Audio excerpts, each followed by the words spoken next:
to all. In this video classes, we are going to discuss about the economy.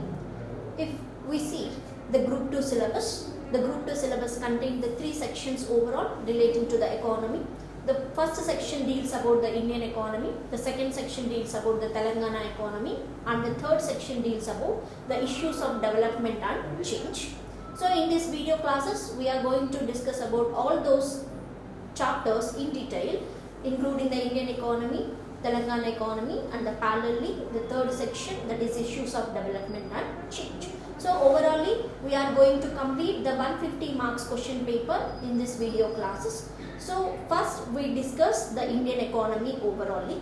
In the Indian economy column, again if we see, there is a chapters of the growth and development chapters along with the calculation of the national income, how the national income can be calculated through the different type of methods, how the banking system and even the government address the increasing of the price variations along with the liquidity adjustments, the international trade market, everything can be discussed in detail under the Indian economy column. So in this video, we are going to start with the first chapter, that is the calculation of the national income and how such type of the connection was existed between the households and even the business firms, and from these households and from the business firms, how can we connect to the government the funding collection and even the expenditure method. So overall in this class, you are going to understand what are the different type of the connections existed between the macroeconomics and the microeconomics.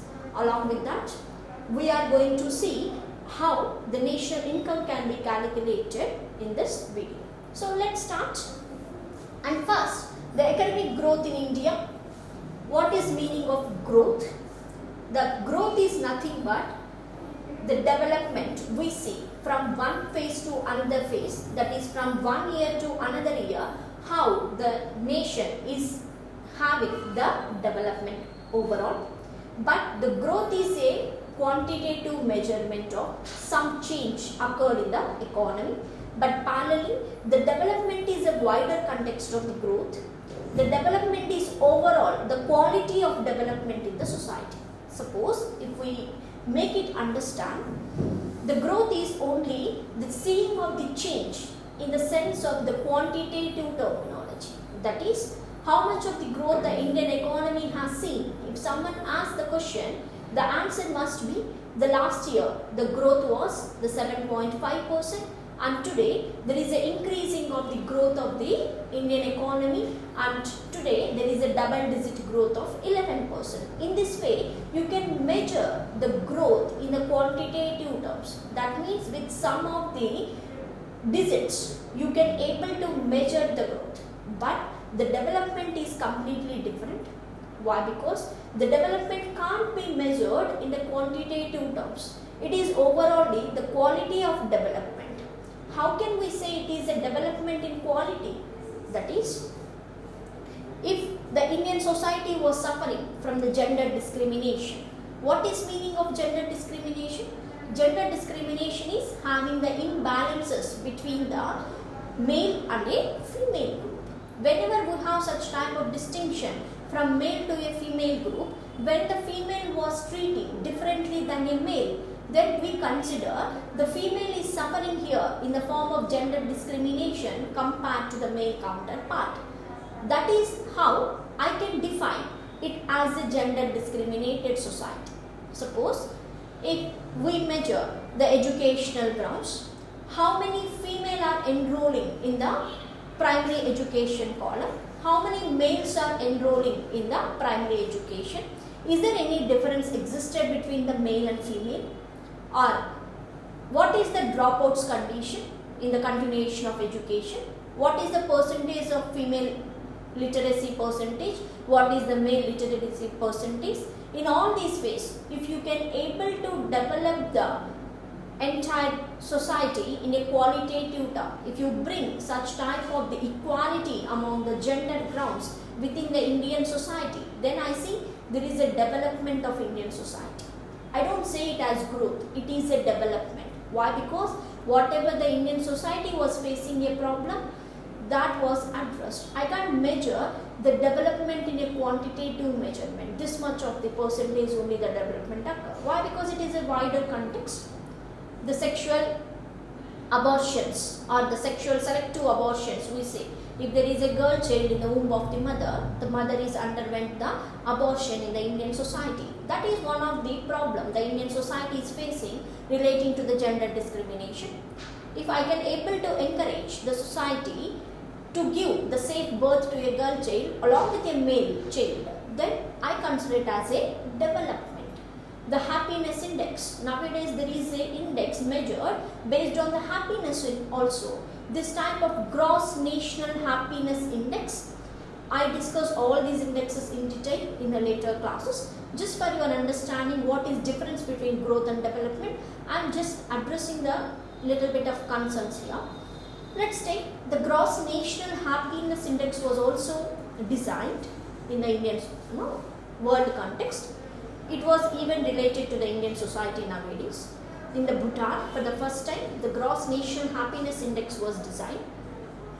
The argument the Bhutan has given is, whenever you say the country is developing, the country is growing day by day, you are showing the digits, very fancy digits of double-digit growths of the each and every country.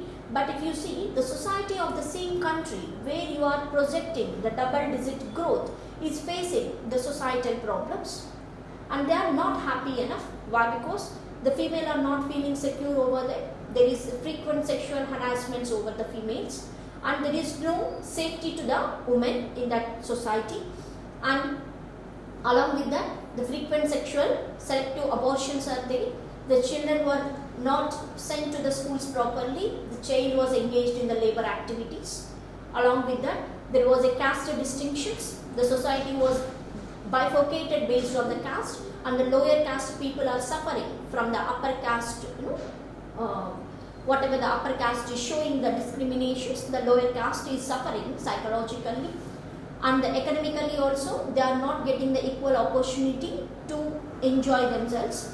And along with that, the religious conflicts are there, and there is a majority religion and the minority religions conflicts here, and there is no security to the nation citizens also. Why? Because there were frequent attacks of the Naxalites, and there are frequent wars imposed over there. So when you have observed all these type of the problems existed in the society, just based on the increasing of the economy scenario, that is the increasing of the liquidity in the economical corner, the increasing of only the quantitative measurement of the growth, or you say it is a happiness. Why? Because the society, wherever you see there were so many problems and there is no equality in the society. When the people are suffering from one segment to another segment, when there is so much of the differences existed from one section to another section, how can we say the society is having the peaceful life? Even if we consider ourselves also, the money is not only a factor to say whether you are happy or not. There are so many factors surrounding you may decide whether you are happy or not. Money is only a one factor just to give you the satisfaction and the improving of the standard of living of the person. How can I say I am living a decent standard of life in my society? Everyone has that wish to have a decent standard of life in the particular society. How can I say I am having a decent standard of life here? Why? Because according to the societal standards here, I want to live the equality of life in that particular society. Is money only give such type of status to me in the Indian society? Definitely not. Why? Because money is only a one criteria. There is other criteria also which are making me feeling alienated, which are making me feel depressed in the Indian society. Why? Because there is such type of caste distinctions, there is such type of regional distinctions, and even there is the existence of the gender discriminations. So it is not always possible to say one person is happy based on only monetary developments. Overall, the society has to develop equally, then only we can refer the society is growing, the society is developing. So the development focus on all these factors, and it always have agenda of providing the equality in the society. But growth is a very minute concept. It only measures the increasing of monetary developments. That means the increasing of money factor of growth in the economy. So the growth is a very narrow context, and the development is a broader context. So every society now want to move from the growth development to the complete the overall development of the society. So the growth is only designed about the measurement of the country's economical development in the form of the quantitative measurement, but the development, think about the entire Indian society, it is a qualitative development of the society. So we are not focusing now the overall development of the society. We will discuss all those things in the later classes, but in this video, in this class, we are focusing only on the economic growth in India, how the growth of the economy of India is having from one year to another year. Is there any measures or the methods existed for measuring of all this growth in the Indian context? So in this video, we are going to discuss about all these things in detail. So let's see the national income accounting in India, how the national income can be accounted in the Indian context. The national income of a country can be defined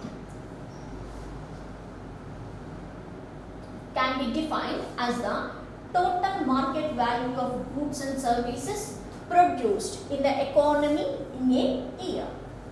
How can we measure the national income? That is the final value, the total value of both goods and services. What is good which you can able to touch? The service which you can't make it feel with the touch, but you can feel it in the form of psychological connection. I can say the good, this pen is good or this board is good. Why? Because I can able to touch it. But the service, that is the engineering, is one service. The doctor profession is another service. The teaching is another service. So all these goods and services together I will calculate to measure the national income. And the national income is nothing but the goods and services, the total value of both the goods and services produced in the economy within a year. So that is referred as the national income. And whenever the national income can be calculated, they always calculate that one based on the market value. There is a difference between the factors cost, that is the factor value, and the market value. Why? Because you have to add even the indirect taxes, whatever the indirect taxes we add that one to the factor cost, then only we can able to draw the market price. I will make you understand here only how can we say it is the market value and how it is different from the factor cost. Anyway, we are going to discuss that one very lengthy in a regular classes, but the term came here, so I will give you a little bit of explanation here so that you understand that one in a better format. The market cost and the factor value. Let's see. To produce something, we require some of the factors of production. That means if I want to produce something here, I need some of the factors to produce the good, to produce a service. What are those factors we say? Those factors are land. You require definitely a land to establish something, to go for the production purpose. Along with the land, you require the labor. You need the labor requirement for the production purpose. And along with that, you need minimum investment, that is the capital requirement. I need some of the money in my hand to produce something. And along with that, along with the land, labor, capital, you need even entrepreneur. There is someone should be involved in the establishment of industry. So we refer them as entrepreneur. So the land, labor, capital and entrepreneur overall referred as the factors of production. It is referred as the factors of production. So on the land, I have to invest some amount.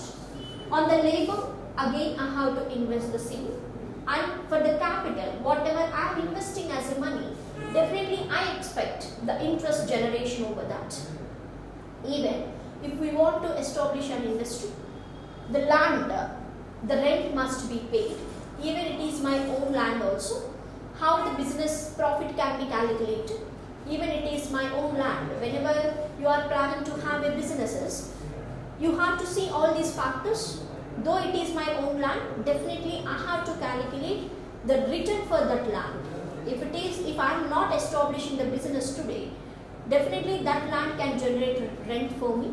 And today I am utilizing the same land for my own benefit, for my own business, but still I have to calculate the rent to be payable for that land.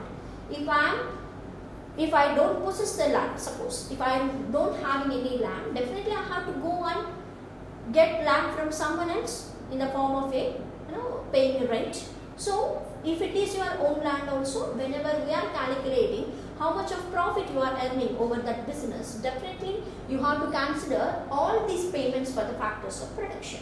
For the land, the rent can be payable, and for the labor, the wage can be payable. The wage is payable for the labor. Here the labor include daily labor who seeks the wage and the permanent employees who draw the amount in the form of salaries. The labor include both the daily labor and even the employees also. So all together we refer it as the labor. And the capital, whatever I am investing the money here, definitely for that money I have to generate the interest. If I am not establishing today, if I am not investing that amount today here, definitely that amount could have returned the interest to me. So I have to even calculate the generation of the interest over my capital, over my investment. So this referred as the interest.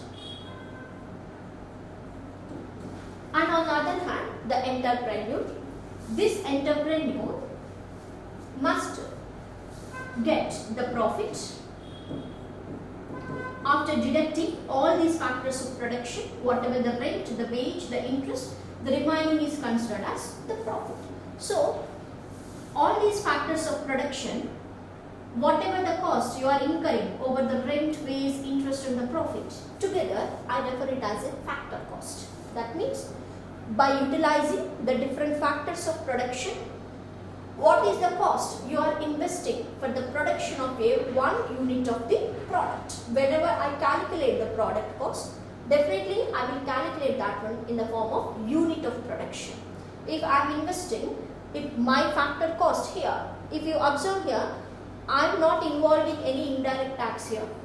This is only whatever the factors I have involved in the production purpose. I am calculating only the amount invested over that factors of production.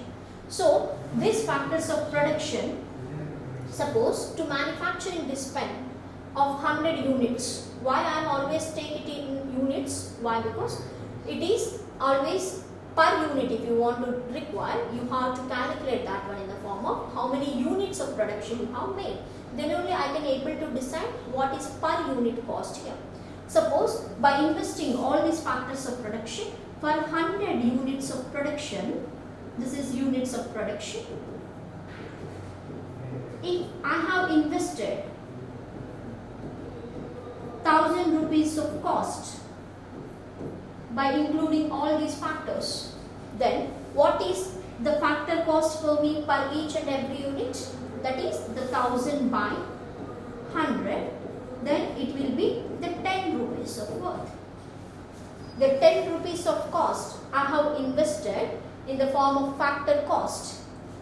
But this 10 rupees is not a final market price, we say.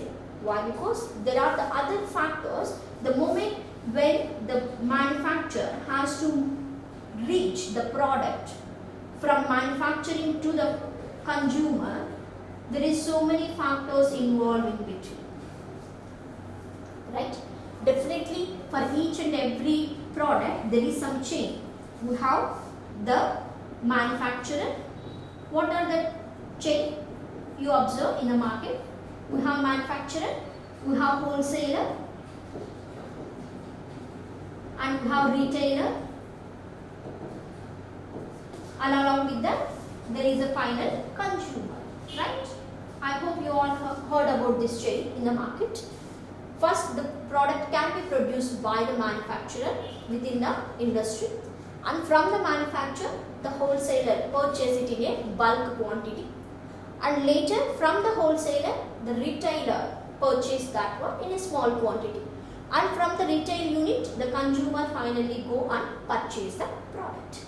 And from the manufacturer, though the unit of cost here is 10 rupees, but till it reach to the consumer the price varies. Why? Because here this 10 rupees it must include the indirect taxes which is payable to the government. We have the indirect taxes, and presently there is no indirect tax here. Only the goods and service tax is there for each and every product whatever you purchase from the market. So the goods and service tax, which is an indirect tax, we'll discuss about these taxes in detail in the next classes. But as of now, please remember the indirect tax is imposed on each and every product whenever you go and purchase that one in the market. If you want to observe all this process, you please go and purchase something in the market for your regular consumption purpose. Please observe at the back of your packet whatever you purchase, and definitely the indirect taxes can be imposed on the product. So this manufacturer, after this units of cost of production, he must include the indirect tax also in the product, and from there once he is moving this product from manufacturing to the wholesaler, definitely the wholesaler, though he is not investing in the form of the different type of factors of production, but still the wholesaler also has to involve some of the factors here in the, though it is a smaller scale, not like a manufacturer, but still he also has some of the factors of production.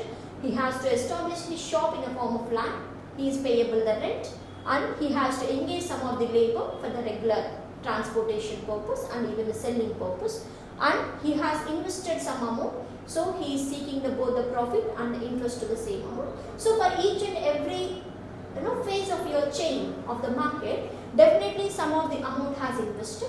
So here for one unit from the manufacturer, once it reached to the wholesaler, it has become the 12 rupees.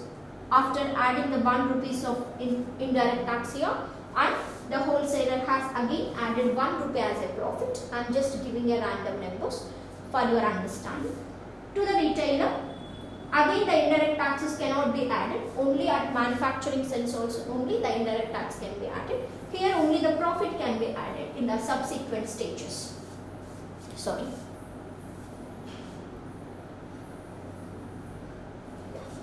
In the subsequent stages only the profit can be added. That means here the retailer also has added 1 more rupee as a profit. So it has become 13 rupees. So from the consumer can able to purchase the product at the rate of 13 rupees. So if you are keep on increasing the chain from manufacturer to wholesaler to retailer then consumer, definitely the consumer has to pay more amount for the same product in the market. That we refer it as the market value. That's why whenever we go to the wholesaler, always the amount can be, for the product can be less. Why? Because you have cut down some of the chain in the market. That's why we have only the less price availability of the product at the wholesaler than the retailer. So based on this, the market price is different than the factor cost. Whenever the national income can be calculated, always the market value of the goods and services can be calculated, not the factor cost. Why? Because all these persons who are involving in the form of the different phases in the market chain can be added up in the calculation. That's why always the market value can be taken up than the factor cost. I hope you understand what is difference between factor cost and the market value. And I give some more depth understanding here. If you get able to understand, try to connect here only. Definitely we'll address that one little later in the later classes. But for your better understanding, I will add one more point here. Suppose at the factor cost, that is at the factory level, the manufacturer level, the 10 rupees is the cost of this pen. And if in case the government has given the 5 rupees subsidy here, the government has provided to the manufacturer, the 5 rupees subsidy can be provided. That means the 50% subsidy can be provided. Is it possible or not in the economy? Definitely it is possible. Suppose the government always encourages the entrepreneurs, that is the self-business persons, to establish the different type of industries. And today we are asking the Atmanirbhar Bharat, that means the self-standing India, Atmanirbhar Bharat. So the government is asking the people go for the self-employment rather than depending on the government to seek an employment, go for the self-employment. So there are different type of the provisions, the different type of the encouragement can be provided by the government. It always gives some of the, I can randomly give some examples now. The SC and ST people, just for providing of equal opportunity to the community, which is actually having a minority stake in the society, to encourage them to establish the industries. The government asks the SC and ST people, go and establish an industry.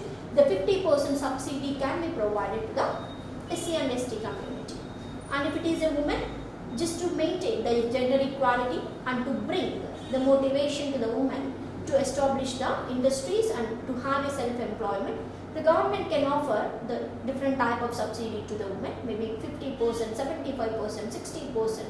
Even in the northeast states where the area is little bit fragile, which is very sensitive area, to promote the industrial establishment in that area, the government asks if the people, if you are going and establishing the industries in the northeast provision, then this much of subsidy can be provided.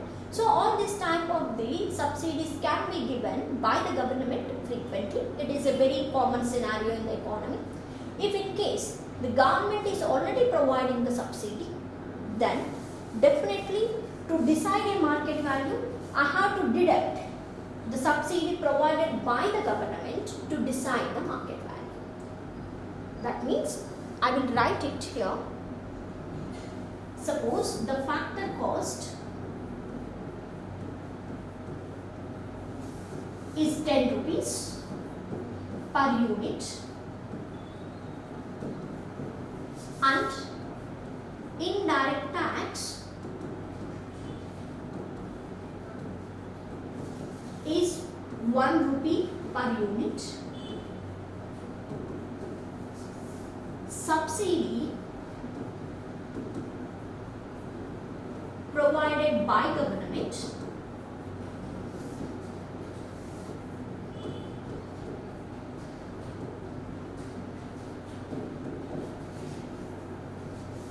is 5 rupees per unit. I am considering everything per unit.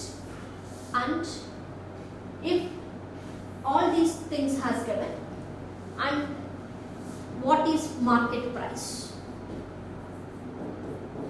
If there is no intermediary channels like the retailers, nothing is there. If I can able to decide what is market price from the manufacturer to the consumer, if I avoid the wholesaler and the retailer in between, then market price is factor cost minus subsidies. Why? Because I have to deduct the subsidies provided by the government. Why? Because this amount of 5 rupees was already provided by the government to me. I have not invested that amount here. Plus indirect taxes. You can read the formula. The factor cost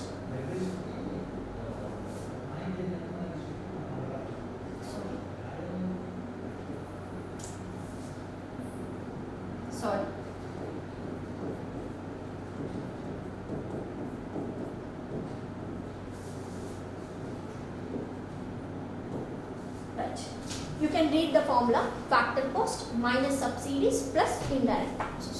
What is factor cost here? That is the 10 rupees. What amount of subsidy it has provided? That is the 5 rupees. And what is the indirect taxes government has imposed? That is the 1 rupee. So what is the overall market value?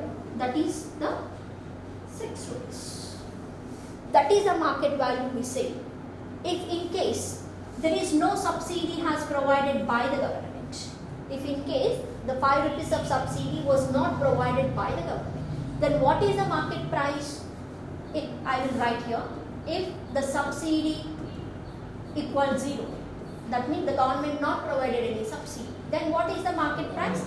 The market price equal to the factor cost, that is 10 rupees. Is there any subsidy? No, right? So I will put 0 plus indirect tax, then it is 11 rupees.